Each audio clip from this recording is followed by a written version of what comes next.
بسم الله الرحمن الرحیم. نن به موږ د پروجیکټ منیجمنت د اهمیت په مورد باندې وغږیږو او ډیر زر به د پروجیکټ منیجمنت د 6th ایډیشن درسونه موږ اپلوډ کوو تاسو په خدمت کې. خو اوس دا یو شارټ ویډیو د پروجیکټ منیجمنت د امپورټنس په اړه باندې به تاسو په خدمت کې حاضر کړم. که تاسو زما چینل ته نوی یاستئ مهرباني وکړئ دغه لایک کړئ، شیر کړئ او سبسکرایب کړئ چې تاسو ته نورې ویډیوګانې هم وخت سره درشي. نو خپل درسونه به آغاز کوو. پروجیکټ منیجمنت is the application of knowledge, skills, tools and techniques to project activities to meet the project requirements. یعنی پروجیکټ منیجمنت چې دا یو اپلیکیشن دی د نالج، د علم، skills دی، tools دی، د تخنیک دی to project activities چې د پروژو کار څنګه موږ مخې ته بوځو to meet the project requirement. یعنی د پروژې چې کوم ریکوایرمنت دی هغه موږ څنګه میټ کو، څنګه پوره کړو په دغه سکل د استفادې کولو سره. نو که چیرته موږ پروجیکټ منیجمنت نالج یا دغه سکل ټول او ټیکنیکس استفاده کړو نو موږ به په اول قدمه کې څه کیږو، موږ به میټ بزنس اوبجیکټیو، یعنی کوم چې د بزنس اوبجیکټیو دا به موږ میټ کړو. زمونږ سیټسفای سټیک هولډر ایکسپیکټیشن، هغه کوم توقعات چې سټیک هولډرز لري، که انټرنل وي که ایکسټرنل وي، د هغه کوم چې توقعات وي هغه به پوره کیږي. بی مور پریډکټیبل، یعنی مخکې نه موږ خپل ټول کارونه پریډکشن کړی، د هغې به پلانینګ کړی، د هغې به په صحیح طور باندې د ریسورسز د هر شي پلانینګ مخکې کړي.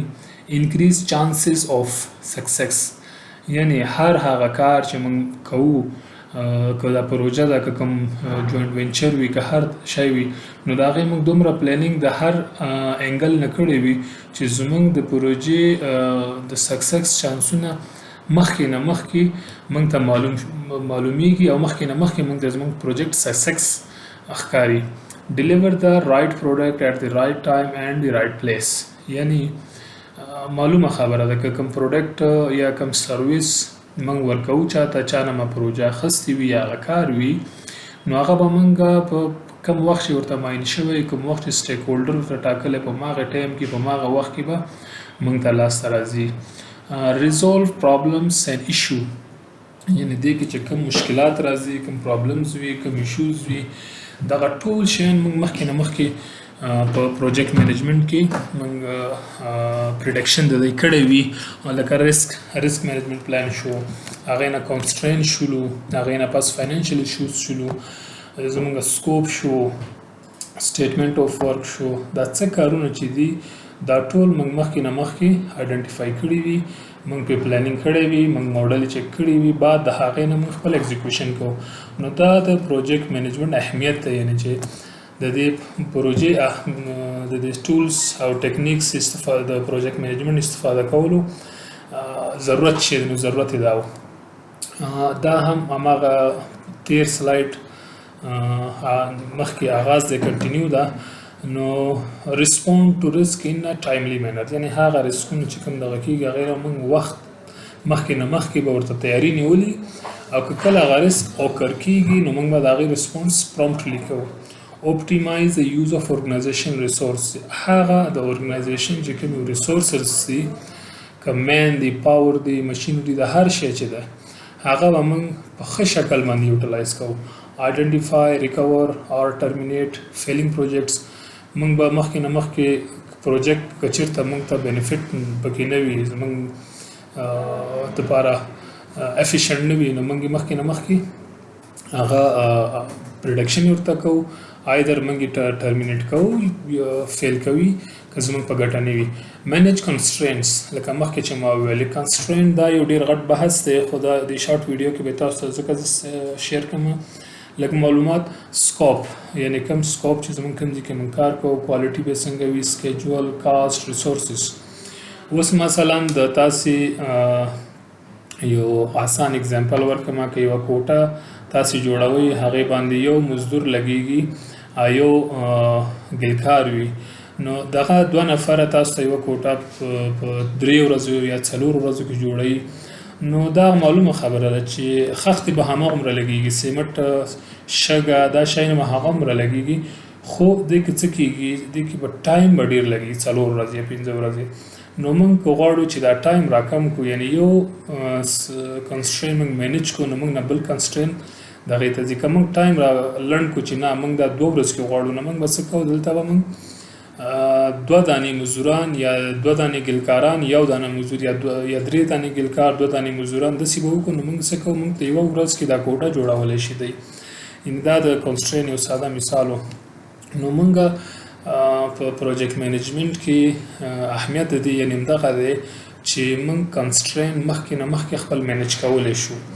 Balance the influence of constraint on the project, increase scope maybe, increase cost or schedule. همدغه خبره مخکې پورته چې ما وکړله دا همدغه خبره کوي. manage change in a better manner. یعنې هر دې کې که تغیرات راځي هغه موږ ډېر ښه ډول باندې کوو. دا په انبوکس 6 کې سی سی بورډ دی ته وایي چې چینج کنټرول بورډ، هغه که کوم چینجز په پروجیکټ کې راځي بیا د هغې بورډ د طریقه هغه اپروف کېږي، نو بیا پروژه پلانینګ کې چینجز راځي. نو دغه د اهمیتو د پروجیکټ منیجمنت نالج یا د هغې چې کوم ټول سکل او ټیکنیکس دي. اوس دلته موږ وایو چې پورلی مینیج پروجیکټس آر د ایبسنس آف پروجیکټ منیجمنت may result in. دې سلایډ کې ګورئ دا څه وایي، دې سلایډ کې دا وایي که چېرته تاسې د پروجیکټ منیجمنت چې کوم چې سکلز دي، کوم نالج دی، که تاسو هغه خپل کار کې استفاده نه کړئ، نو د هغې نتیجه به څه شي، مس ډیډلاین. یعنې دا یې اول دغه ده چې تاسې کوم سکیجول ورته ایښی وي، که تاسې د پروجیکټ منیجمنت سکل استفاده نه کوئ، ستاسو ډیډلاین به مس وي. تاسې چې کوم ورځ ورته موده ټاکلي وي هغې کې تاسو ته لاسته هغه پروژه نه راځي. کاسټ اوور رنس، کوم پیسې چې ورته تاسو ټاکلي وي د هغې نه تاسو نه پیسې زیاتې راځي. ولې؟ تاسې د پروجیکټ منیجمنټ نالج نه استفاده کوئ، نو ستاسو کاسټ به پورته ځي. پور کوالټي به هم ډېره کمه وي، ډېره خوشې به وي.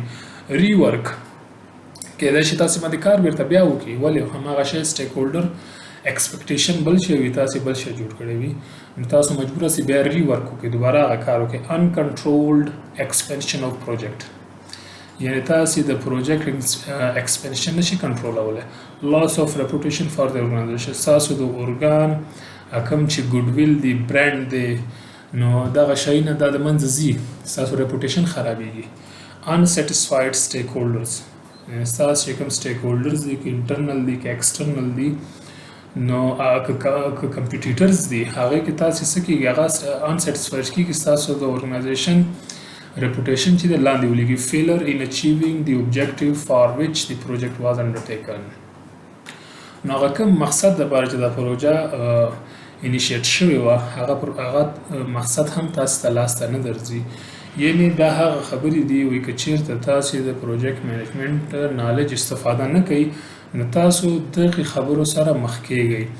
دا انټرنیشنل سټینډرډ دا خبرې کوي، په پوره دنیا کې دا رول دی، همدغه روان دي. نو دې د خاطره دا ښه ارګنایزیشنونه آی بي ایم دي یا پورشه کارز دي یا هواوی دغه دی، آیفون دی، اپلز دي، دا ټولې کمپنیان چې دي دوی دغه د پروجیکټ منیجمنټ نالج ایریا د سکلز ټول اینډ ټیکنیکس دا ټول دغه استفاده کوي، ځکه نن په جهان کې برانډ هم دي او مخې ته روان دي. نو لہذا دا ډېر وړه ویډیو ستاسو په خدمت کې حاضر شوه. انشاءالله موږ سره ټچ اوسئ، نورې ویډیوګانې به هم تاسو سره ډېر زر شیر شي.